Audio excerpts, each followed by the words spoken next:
The laughter started before his name was even called. Single dad. Someone whispered from the back of the line. Looks more like a worn-out school janitor than a future cop. The camera would normally cut away here, but don't.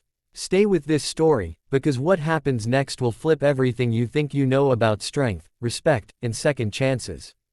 And if stories about hidden courage and unexpected victories move you, make sure you like this video and subscribe to the channel, because this one stays with you long after it ends.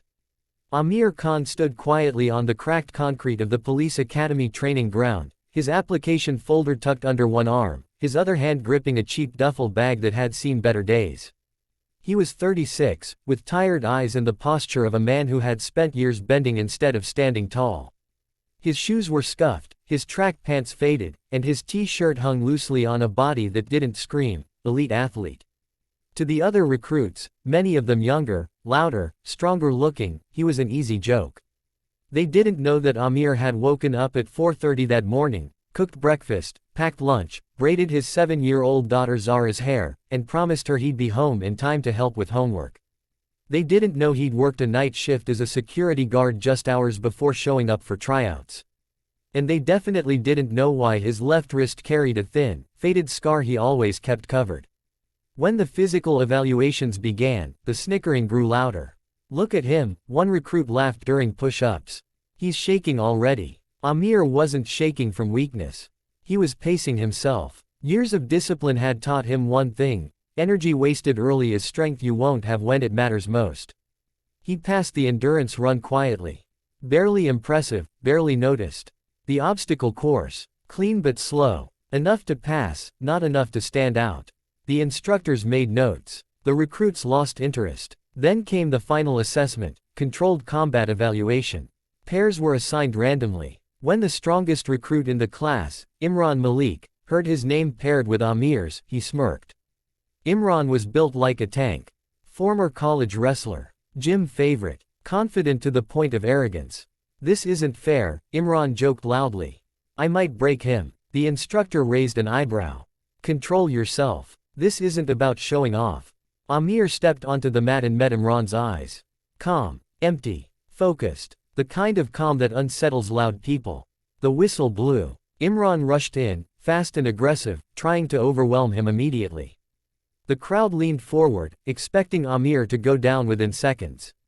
Instead, Amir sidestepped, smooth, economical, and redirected Imran's momentum with a movement so subtle most people missed it.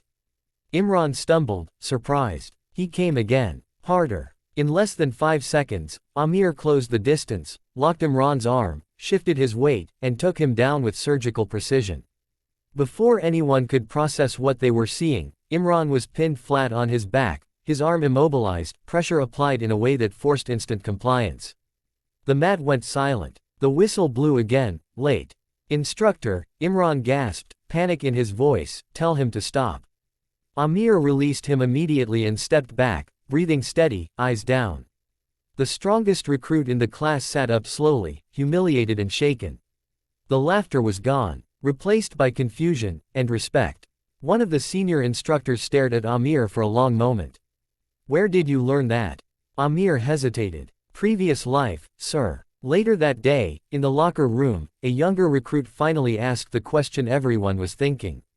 What are you, really? Amir sat on the bench, untying his worn shoes. A father first, he said simply.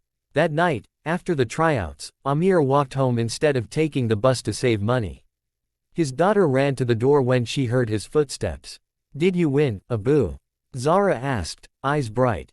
Amir smiled softly. I didn't lose. Weeks passed. Training intensified. The same recruits who once laughed now watched him closely.